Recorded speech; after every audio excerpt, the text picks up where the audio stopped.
Lo despidieron por ser demasiado humano. Eso es lo que nadie te dice cuando firmas un contrato de trabajo, que hay un límite invisible entre lo que está permitido y lo que está bien, que el día en que cruces ese límite por las razones correctas, podrías perder todo, y que a veces perderlo todo es exactamente el precio que el universo te cobra antes de darte algo que nunca imaginaste merecer. Esta es la historia de un hombre que reparó el auto de una anciana desconocida sin cobrarle ni un centavo. Un hombre que fue despedido por eso. Y una mujer que guardó un secreto durante días antes de revelar quién era en verdad. ¿Desde dónde nos estás viendo? ¿Y qué hora es ahí mismo en este momento? Mateo Ríos había pasado 16 años de su vida debajo de automóviles. No era una exageración poética ni una forma de hablar. Era literalmente así. 16 años con las manos llenas de grasa, la espalda curvada sobre un suelo frío, los ojos entrecerrados bajo el chasis de motores que otros habían olvidado cuidar. Había empezado como aprendiz a los 19 años en un pequeño taller mecánico del barrio donde creció. Un lugar que olía a aceite quemado y a café de las mañanas largas, donde su primer jefe, don Aurelio, le había enseñado que un buen mecánico no solo repara lo que está roto, sino que escucha lo que el motor intenta decir. Mateo había tomado esa lección con una seriedad que pocos entendían. Sus compañeros bromeaban con él, decían que Mateo hablaba con los autos como si fueran personas, y en cierta forma tenían razón. Él ponía las manos sobre un capó caliente y cerraba los ojos por un momento, como si estuviera tomando el pulso de algo vivo. Sus diagnósticos eran casi siempre certeros. No porque tuviera algún talento sobrenatural, sino porque prestaba una atención que el resto del mundo moderno había olvidado cómo prestar. A los 35 años, Mateo era jefe de taller en AutoElite, una cadena de talleres de servicio premium, ubicada en una de las zonas más exclusivas de la ciudad. Era el tipo de lugar donde el café de la sala de espera era de cápsula importada, donde las sillas eran de cuero genuino y donde el precio de un diagnóstico básico podría haber pagado la semana de comida de una familia trabajadora. Mateo sabía que había una contradicción viviendo dentro de él. Era un hombre del barrio que ahora trabajaba para una empresa que jamás habría atendido al barrio donde él creció. Pero necesitaba el sueldo. Tenía una madre enferma, una hipoteca sin terminar de pagar, y la costumbre de sobrevivir que se desarrolla cuando no te queda otra opción. El martes en que todo cambió, comenzó como cualquier otro martes. Gris, fresco, con ese olor particular a lluvia reciente que la ciudad adoptaba cuando el invierno empezaba a retirarse sin prisa. Mateo llegó al taller 15 minutos antes de su turno, como siempre, con su termo de café negro y su overol ya puesto desde casa porque detestaba perder tiempo cambiándose. Revisó el libro de turnos. 7 vehículos programados para el día, 3 cambios de aceite, 2 revisiones de frenos, un alineamiento y uno que era simplemente revisión general, sin más detalles. A las 9:40 de la mañana, mientras Mateo terminaba con el segundo cambio de aceite del día, escuchó que el portón lateral del taller se abría. El portón lateral no era para clientes, era el acceso de servicio, el que usaban los proveedores y el personal. Pero a veces algún cliente desorientado lo confundía con la entrada principal. Se limpió las manos con el trapo que siempre llevaba colgado del bolsillo trasero y salió a ver quién era. Afuera, en el estrecho carril lateral, había un automóvil que parecía salido de otra época. Un sedán de los años 90, de color verde oliva, con la pintura tan desgastada que en algunas partes el metal desnudo había empezado a ganar terreno sobre el esmalte. El parabrisas tenía una pequeña fisura en el ángulo inferior izquierdo. El espejo retrovisor del lado del conductor estaba sujeto con lo que parecía ser cinta adhesiva plateada. Era un auto que había vivido mucho y que aún vivía, milagrosamente, por pura obstinación mecánica. Detrás del volante, una mujer anciana intentaba salir del vehículo con la dignidad tranquila de quien no pide ayuda, pero tampoco la rechaza si llega sola. Mateo se acercó sin pensarlo. Le abrió la puerta. La mujer lo miró y le sonrió con esa clase de sonrisa que llevan las personas mayores cuando ya han visto suficiente mundo como para saber quién tiene buenas intenciones y quién no. Era pequeña, delgada, con el cabello completamente blanco, recogido en un moño sencillo que no intentaba disimular su edad. Llevaba un abrigo gris de lana que había visto mejores días, pero que estaba impecablemente limpio. Sus manos, cuando tomó las de Mateo para apoyarse al salir, eran manos de trabajo. Manos que habían lavado ropa, pelado vegetales, sostenido bebés, firmado documentos. Manos con historia. «Buenas, joven», dijo la mujer, con una voz que tenía la textura de algo viejo y cálido, como madera de cedro o pan recién horneado. «Buenos días, señora», respondió Mateo. «¿En qué puedo ayudarle?». La mujer explicó, con esa cadencia pausada que tienen los mayores cuando saben que el tiempo es suyo aunque el mundo intente convencerlos de lo contrario, que su automóvil había hecho un ruido extraño toda la mañana. Un golpeteo que venía de abajo, que al principio creyó que sería la calzada porque había pasado por un bache profundo la semana anterior. Pero el ruido no había parado. Y esta mañana, al arrancar, también había sentido que el auto jalaba hacia la derecha de una manera que no era normal. Mateo asintió mientras ella hablaba. Sus ojos ya estaban en el auto. Ya estaba escuchando. «¿Tiene turno con nosotros?», preguntó, aunque lo preguntó suavemente, como quien hace la pregunta porque la situación lo requiere, no porque la respuesta vaya a cambiar nada. La mujer frunció el ceño levemente. «No, la verdad es que no», admitió. «Pasaba por aquí y vi el taller. Mi mecánico habitual está de vacaciones esta semana. Pensé que quizás podían echarle un vistazo rápido». Mateo sabía la política de AutoElite. Era clara, documentada y repetida en las reuniones de personal, con una regularidad que sugería que la empresa sabía que sus empleados estaban tentados a ignorarla. Sin turno, sin revisión, no había excepciones. La lógica era de negocio puro. Los tiempos estaban calibrados, los bays ocupados. La eficiencia era el dios que AutoElite adoraba por encima de cualquier otro. Mateo miró la agenda del día. Tenía un hueco de casi 40 minutos entre el tercer cambio de aceite y el alineamiento de las 12. Miró el auto de la mujer. Miró a la mujer. «Déjeme ver qué puedo hacer», dijo. Lo que Mateo encontró bajo ese sedán verde oliva fue peor de lo que había esperado. El silenciador trasero estaba suelto por un soporte completamente corroído que literalmente se deshacía si lo apretabas con los dedos. La barra estabilizadora del lado izquierdo tenía un buje tan desgastado que prácticamente ya no existía. Y el golpeteo que la señora describía venía de una rótula de dirección que había llegado a un punto de desgaste donde, técnicamente, el auto no debería haber estado en la calle. No era un auto a punto de tener un inconveniente menor. Era un auto que, en las condiciones equivocadas, en una curva a cierta velocidad, podría haber causado un accidente serio. Mateo salió de debajo del auto. Se limpió las manos despacio, como hacía cuando necesitaba ordenar los pensamientos. La mujer estaba sentada en un pequeño banco metálico que había cerca del portón, con un bolso sobre las rodillas y los ojos puestos en Mateo, con esa expresión que tienen las personas mayores cuando esperan noticias que saben que no van a ser del todo buenas. «Señora», dijo Mateo acercándose, «necesito ser honesto con usted». Y fue honesto. Le explicó todo, sin simplificar lo demás, sin dramatizarlo tampoco.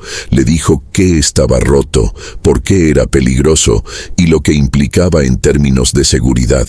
La mujer escuchó sin interrumpir, con esa atención pausada que tiene quien sabe que interrumpir no acelera las malas noticias.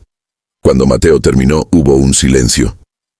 «¿Cuánto costaría arreglarlo?», preguntó la mujer con una calma que Mateo encontró extrañamente admirable. Mateo hizo los cálculos en su cabeza. Las piezas, la mano de obra según la tarifa de AutoElite.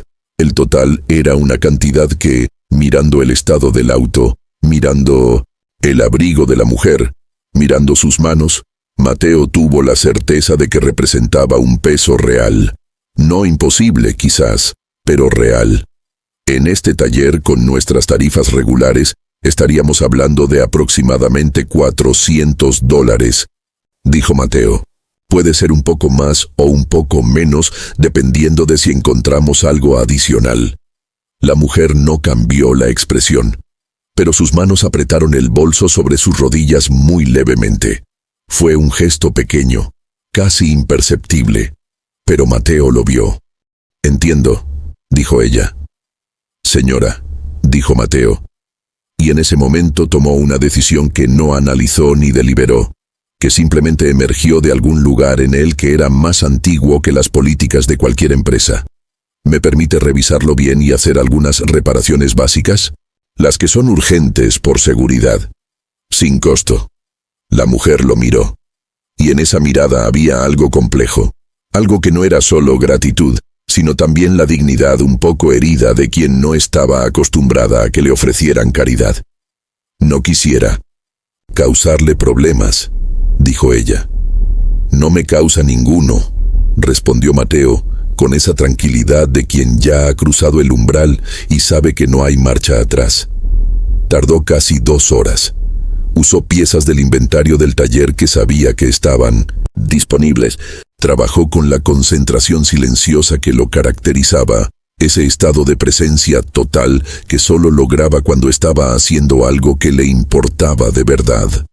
Ajustó el silenciador, reemplazó el buje de la barra estabilizadora y hizo lo que pudo con la rótula de dirección, que requeriría una pieza que no tenían en stock, pero que al menos ya no representaba el peligro inmediato que representaba 2 horas antes. Le dejó una nota escrita a mano con las especificaciones exactas de la pieza que necesitaba, para que su mecánico habitual pudiera conseguirla cuando regresara de vacaciones. Cuando terminó, la mujer estaba todavía en el mismo banco metálico, con el bolso en las rodillas, leyendo algo en un teléfono que parecía tan antiguo como su automóvil. Al escuchar los pasos de Mateo, levantó la vista. «Listo», dijo Mateo. «El auto está en condiciones seguras para manejar. Le dejé una nota con lo que todavía necesita, pero ya no es urgente. Puede ir con confianza». La mujer se puso de pie con esa lentitud cuidadosa que tienen los cuerpos que han aprendido a respetar sus propios límites. Miró a Mateo durante un momento largo. Luego abrió el bolso. «¿Cuánto le debo?», preguntó. «Nada», dijo Mateo. La mujer lo miró con una expresión que Mateo no supo bien cómo clasificar. No era sorpresa exactamente. Era algo más parecido a la contemplación. «¿Por qué?», preguntó ella simplemente. Mateo pensó en la respuesta durante medio segundo. «Porque era necesario y porque podía hacerlo», dijo. La mujer asintió, despacio, como quien registra una respuesta y la guarda en algún lugar importante. «¿Su nombre?», preguntó. «Mateo», dijo él. «Mateo Ríos». La mujer extendió la mano. Mateo la estrechó. «Gracias, Mateo», dijo ella. Y en la forma en que lo dijo, sin efusividad ni exageración, hubo un peso que Mateo sintió, aunque no habría podido explicar exactamente qué era. La vio subir al auto, arrancar y salir por el portón lateral con una suavidad que sugería que el auto ya respondía diferente. Luego volvió adentro. Tenía el alineamiento de las 12 esperándolo. Lo que no sabía era que alguien había estado mirando. Carlos Medina era el gerente regional de AutoElite. Llevaba 11 años en la empresa. Había ascendido a través de una combinación de eficiencia, implacable y una lealtad casi fanática a los protocolos corporativos. Era el tipo de gerente que memorizaba los manuales de operaciones no porque los amara, sino porque sabía que quien controla los protocolos, controla las conversaciones. Era un hombre justo en su propia definición de justicia, que era una definición que coincidía casi exactamente con lo que beneficiaba a la empresa. Esa tarde, cuando Mateo estaba terminando el último trabajo del día, Carlos lo llamó a su oficina. La oficina de Carlos era un espacio pequeño con una ventana que daba al área de trabajo del taller, lo que significaba, comprendió Mateo en ese momento, que Carlos podía ver todo lo que pasaba abajo desde su escritorio. Carlos no fue cruel, tampoco fue cálido, fue preciso, de la misma manera en que un bisturí es preciso. Le explicó que había observado lo que Mateo había hecho esa mañana, que había admitido a un cliente sin turno, había utilizado tiempo de trabajo remunerado por la empresa para realizar un servicio no autorizado y había usado piezas del inventario de AutoElite sin generar ninguna orden de trabajo ni ningún cobro correspondiente, que todo esto representaba una violación múltiple de los protocolos de operación, que la empresa tomaba estos asuntos con seriedad. Mateo escuchó todo sin interrumpir. Cuando Carlos terminó, Mateo dijo: era una mujer mayor, el auto era peligroso, no tenía cómo pagarlo. Carlos asintió con la paciencia de alguien que ya esperaba exactamente esa respuesta. Lo entiendo, Mateo, y a título personal, lo que hiciste no carece de valor humano. Pero no puedo hacer excepciones a los protocolos basadas en el valor humano de cada situación individual. Si lo hago una vez, el protocolo deja de ser protocolo. Hubo una pausa. Tendrás tu carta de terminación mañana por la mañana, dijo Carlos, con los beneficios correspondientes a tu antigüedad. El proceso será correcto. Mateo salió de la oficina con la misma calma con la que había entrado. Recogió sus cosas del casillero, el termo, la caja de herramientas personales, que guardaba debajo de su banco de trabajo, una foto pequeña de su madre que había pegado en la puerta interior del casillero hace años y que despegó con cuidado. Manejó a casa en silencio. No llamó a nadie. No posteó nada en sus redes. Se sentó en la cocina de su apartamento con un vaso de agua y miró por la ventana durante un tiempo que no midió. Luego se fue a dormir. Esa noche, mientras Mateo dormía sin saber qué vendría, del otro lado de la ciudad, una mujer anciana de cabello blanco, recogido en un moño sencillo, estaba sentada en una oficina que contrastaba absolutamente con el abrigo gris de lana que había usado esa mañana. La oficina era grande, con una pared entera de ventanas que miraban hacia los edificios iluminados de la ciudad, con muebles que comunicaban décadas de decisiones importantes tomadas sobre ellos, con el tipo de silencio particular que tienen los espacios donde el poder se ejerce sin necesitar alzar la voz. La mujer había cambiado el abrigo de lana por un traje elegante de color azul marino, pero su cabello seguía igual, recogido en el mismo moño sencillo, y sus manos seguían siendo las mismas manos de trabajo sobre las que Mateo no había podido dejar de fijarse. Frente a ella, al otro lado del escritorio, una asistente joven esperaba con una tableta electrónica y la postura de quien sabe que cada minuto de esta mujer tiene un valor considerable. «Necesito que investigues algo», dijo la mujer anciana, con esa voz que Mateo había descrito mentalmente como madera de cedro. «Un mecánico, Mateo Ríos, Taller AutoElite, sucursal norte. ¿Qué información necesita, señora Castellanos?», preguntó la asistente. «Todo», dijo la mujer. «Quiero saberlo todo». El nombre completo de la mujer era Elena Castellanos Vidal, y el apellido Castellanos. En ese sector de la ciudad, en ese mundo particular de industria y finanzas, y decisiones que movían piezas grandes, no era un apellido cualquiera. Elena Castellanos era la fundadora y presidenta ejecutiva del Grupo Castellanos, un conglomerado que en sus 53 años de historia había crecido desde un pequeño taller de reparación de maquinaria industrial, fundado por su difunto esposo Rodrigo, hasta convertirse en uno de los grupos empresariales más diversificados de la región. Manufactura, logística, bienes raíces y, desde hacía 12 años, una división creciente de servicios automotrices que operaba bajo varias marcas en 4 países. Una de esas marcas, adquirida hacía 3 años como parte de una expansión estratégica, era AutoElite. Lotio, cual significaba que la mujer del abrigo gris de lana y el sedán verde oliva era, literalmente, la dueña de la empresa que acababa de despedir a Mateo Ríos. La ironía no se le escapaba a Elena.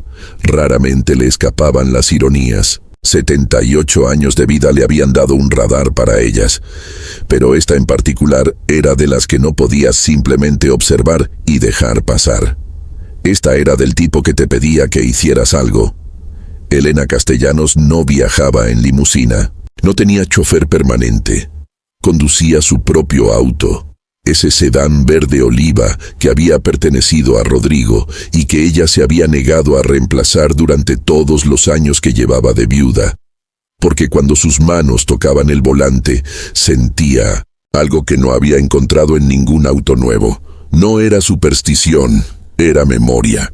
Y la memoria, a los 78 años, era un bien que se cuidaba. Tampoco anunciaba su identidad en situaciones que no lo requerían. Le parecía una forma de trampa, presentarse con el apellido antes de que la situación pudiera presentarse sola. Prefería ver cómo trataba la gente a otras personas cuando no sabían que los estaban viendo. Prefería la verdad de los gestos pequeños a la performance de los gestos grandes hechos para una audiencia. Lo que había visto esa mañana en el portón lateral del taller era exactamente el tipo de gesto pequeño que le decía todo lo que necesitaba saber sobre un ser humano.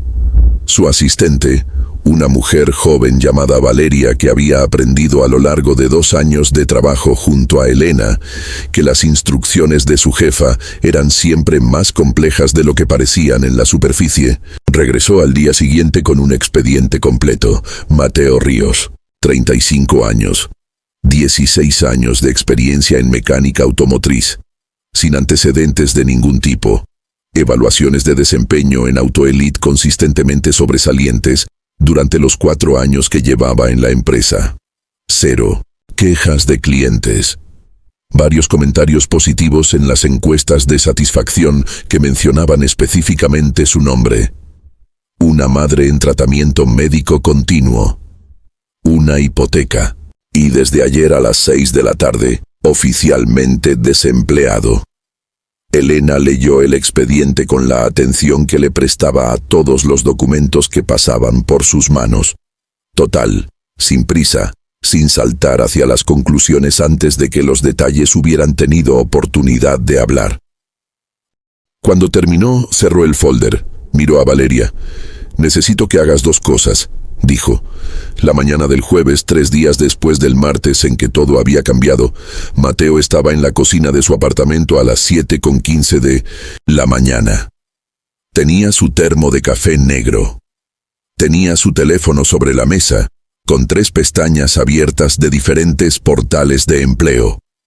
Y tenía esa clase de calma tensa que se desarrolla cuando sabes que tienes que moverte pero todavía no sabes exactamente hacia dónde. Había llamado a su madre el miércoles. Le había dicho que estaba explorando nuevas oportunidades. No le había dicho que lo habían despedido. Su madre tenía suficiente con su propio peso encima.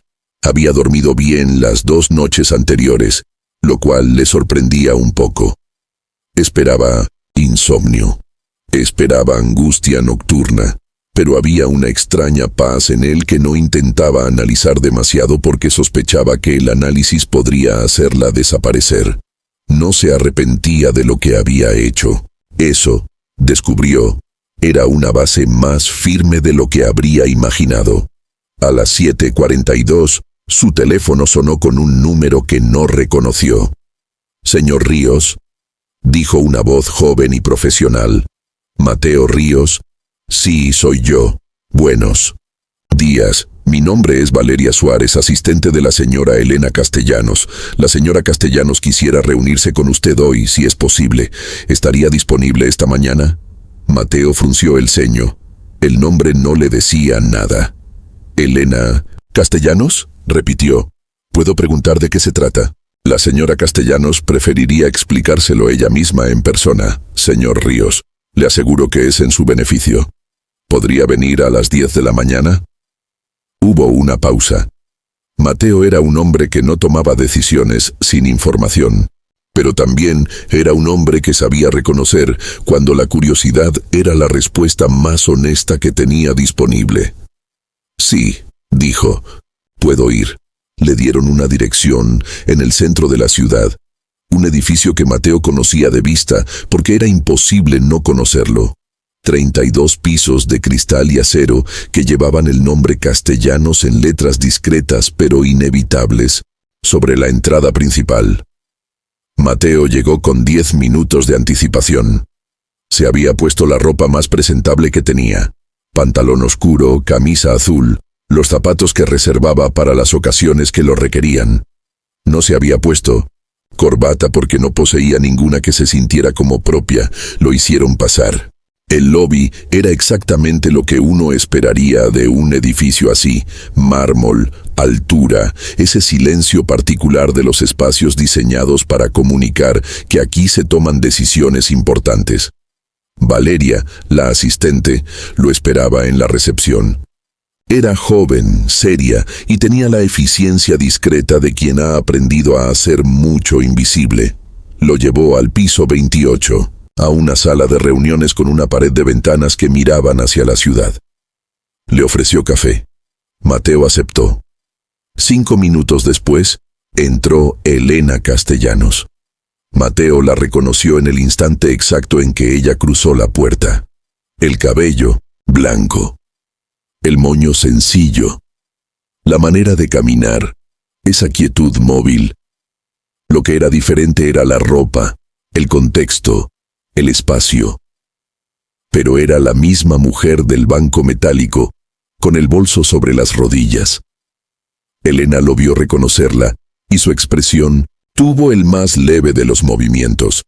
Algo que podría haber sido satisfacción, o podría haber sido algo más parecido al alivio. Se sentó frente a él. Valeria cerró la puerta al salir. «Señor Ríos», dijo Elena Castellanos, con esa voz de madera de cedro. «Imagino que tiene preguntas». Mateo la miró durante un momento. «Unas cuantas», dijo. Elena asintió.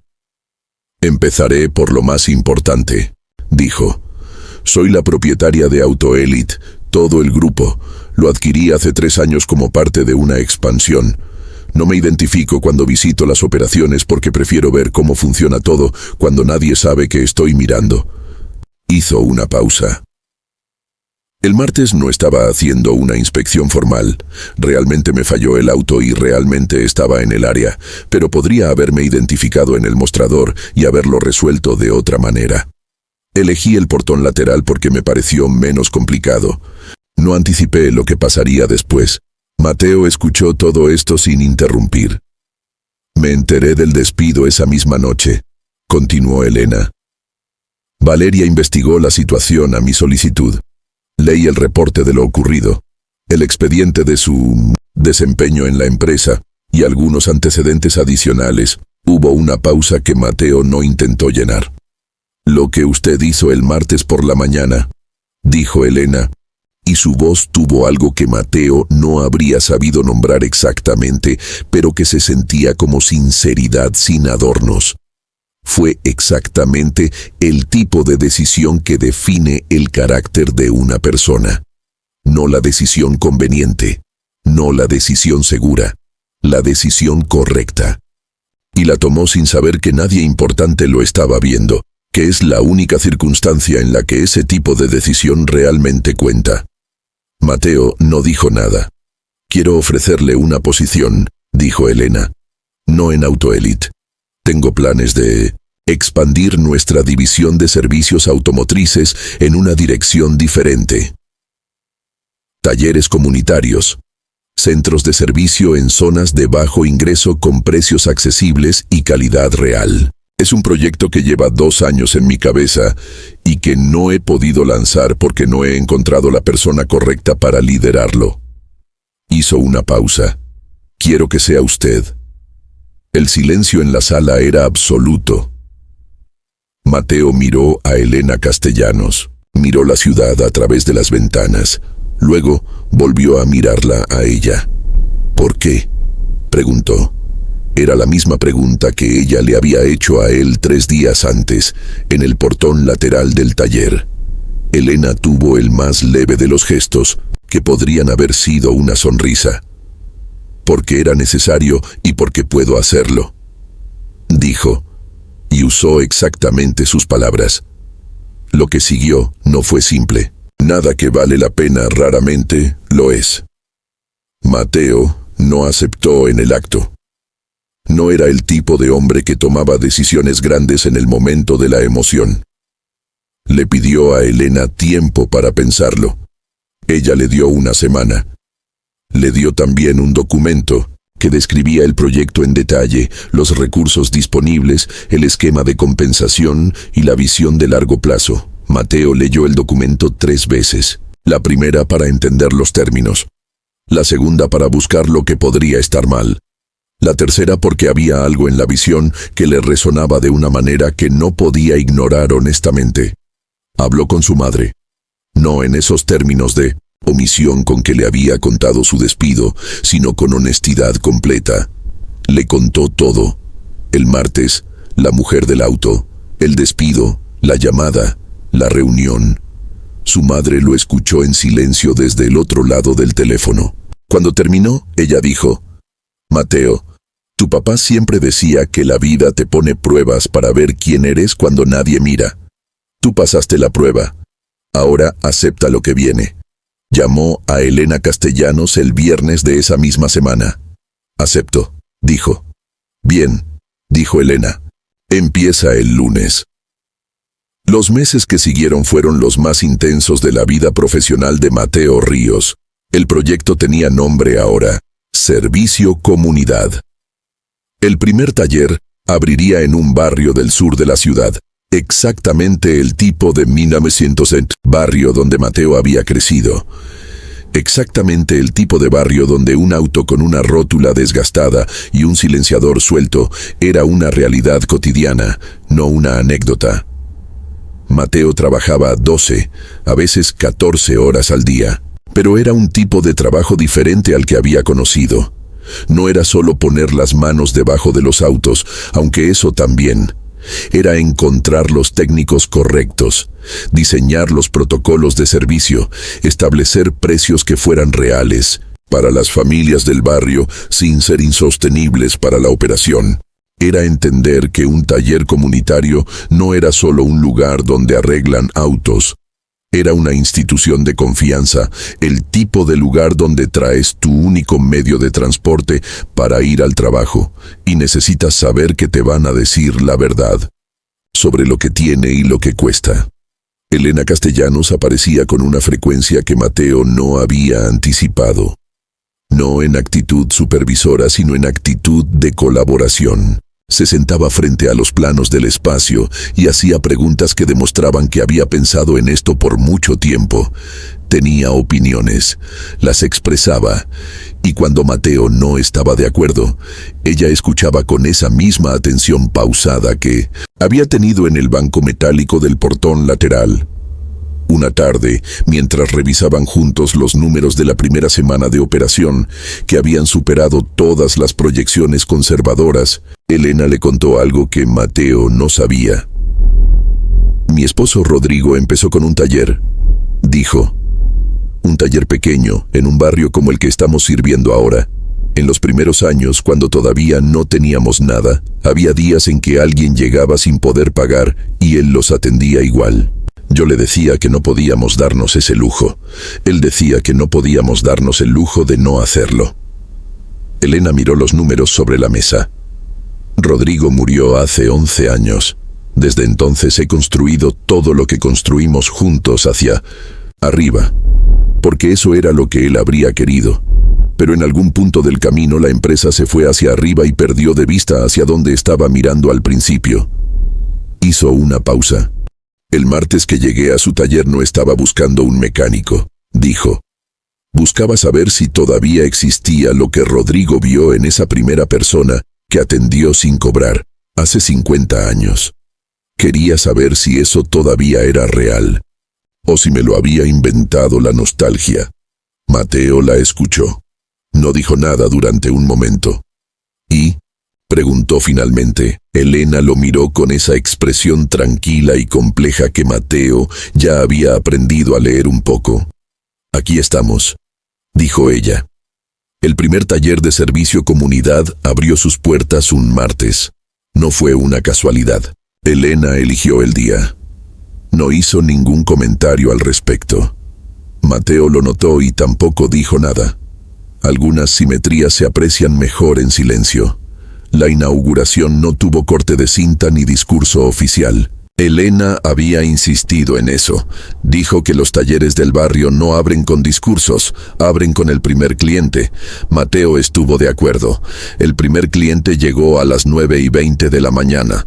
Una mujer de mediana edad con una minivan que hacía un ruido en el motor que llevaba semanas ignorando porque no tenía tiempo ni dinero para parar a revisarlo. Mateo mismo la atendió. Le hizo el diagnóstico, le explicó exactamente lo que tenía, lo que costaría y las opciones disponibles. Cuando la mujer se fue, con el auto arreglado y una expresión de alivio genuino, Mateo se quedó en la puerta del taller un momento. Elena estaba a su lado, con una taza de café en la mano mirando la calle. ¿Sabe en qué pensé mientras la atendía?, dijo Mateo. ¿En qué?, preguntó Elena. En don Aurelio, dijo Mateo. Mi primer jefe me enseñó que un buen mecánico no solo repara lo que está roto. Escucha lo que el motor intenta decir. Elena lo miró. Era sabio, su don Aurelio, dijo. Lo era, dijo Mateo. No le pagaban mucho, pero era sabio. Hubo un silencio cómodo entre ellos, el tipo de silencio que se construye lentamente, a lo largo de meses de trabajo honesto y conversaciones directas. ¿Usted cree que las personas cambian?, preguntó Mateo. Elena pensó en la pregunta con la seriedad que merecía. Creo que las personas revelan, dijo finalmente. No cambian tanto como muestran lo que siempre estuvieron siendo, cuando las circunstancias son las correctas. Mateo asintió despacio. Lo que usted reveló ese martes, continuó Elena, mirando la calle. Nadie lo creó en usted en ese momento. Estaba ahí desde mucho antes, desde don Aurelio, desde su madre, desde 16 años de aprender que escuchar bien es más valioso que hablar fuerte. Hay una clase de historia que la gente repite porque necesita creer que el mundo todavía funciona de esa manera. La historia del hombre bueno que es recompensado. La historia del gesto pequeño que mueve cosas grandes. Las personas repiten esas historias no porque sean ingenuas, sino porque saben, en algún lugar, que va más profundo que el cinismo cotidiano, que esas cosas ocurren, que ocurren con menos frecuencia de lo que deberían, sí, pero que ocurren. Lo que le pasó a Mateo Ríos ocurrió. No porque el universo tenga un contador de puntos, ni porque la bondad siempre encuentre su recompensa, en términos que podemos medir. Ocurrió porque una mujer de 78 años, con un sedán verde oliva y manos de trabajo, decidió que la mejor forma de honrar a un hombre que había muerto 11 años atrás era encontrar a alguien que todavía vivía con la misma convicción que ese hombre había tenido al principio. Y porque Mateo Ríos, en un martes gris y fresco con olor a lluvia reciente, tomó una decisión sin calcular consecuencias, sin audiencia, sin red de seguridad, solo porque era lo correcto y porque podía hacerlo. El sedán verde oliva, por cierto, todavía existe. Elena Castellanos sigue negándose a reemplazarlo. Mateo lo revisó personalmente hace unos meses En una visita que en el expediente aparece registrada como mantenimiento rotativo, cliente regular. La rótula de dirección que quedó pendiente el primer día fue la primera pieza que Mateo instaló. Le tomó 45 minutos. No le cobró nada. Elena le dijo que no podía seguir haciendo eso. Mateo le dijo que era su política personal. Elena lo miró durante un momento largo. Rodrigo hacía exactamente lo mismo, dijo, y no dijo nada más. Hay algo que Mateo Ríos entendió en los meses que siguieron a ese martes que cambió todo. Algo que quizás siempre había sabido, pero que nunca había tenido la oportunidad de comprobar en términos tan concretos. La integridad no es una estrategia, no es un método para llegar a algún lado, no es un cálculo de largo plazo donde haces lo correcto esperando que eventualmente alguien lo note y te pague de regreso. La integridad es simplemente lo que eres cuando nadie está mirando, y la mayoría del tiempo eso no lleva a ningún lugar extraordinario. La mayoría del tiempo la persona del auto viejo simplemente se va con el auto arreglado y no pasa nada más. Pero a veces sí pasa algo más, y el problema con vivir sin integridad, por miedo a que a veces no llegue, es que entonces no estás listo cuando llega. Mateo estaba listo, no porque lo hubiera planeado, sino porque había vivido de esa manera tanto tiempo que era lo único que sabía hacer. Eso es lo que nadie te dice sobre el carácter, que no se construye en los momentos grandes. Se construye en los martes ordinarios, en las decisiones que nadie registra, en los gestos que haces cuando el único testigo es tu propia conciencia. Un martes, un auto viejo, una mujer anciana, 40 minutos de trabajo honesto, a veces es suficiente para cambiar todo. Si esta historia te movió algo por dentro, si en algún punto mientras escuchabas pensaste en alguien que conoces que vive así, que toma decisiones desde ese lugar profundo donde no existe la audiencia, nos gustaría saberlo. Déjanos tu comentario abajo. Cuéntanos quién es esa persona en tu vida, o cuéntanos si alguna vez tú mismo tomaste una decisión así, sin saber a dónde te llevaría. Y si quieres seguir escuchando historias que te recuerdan que el mundo todavía tiene gente como Mateo, como Elena, como Don Aurelio, acompáñanos. Suscríbete. Cada historia que traemos aquí existe porque creemos que vale la pena contarla. Gracias por escuchar hasta el final.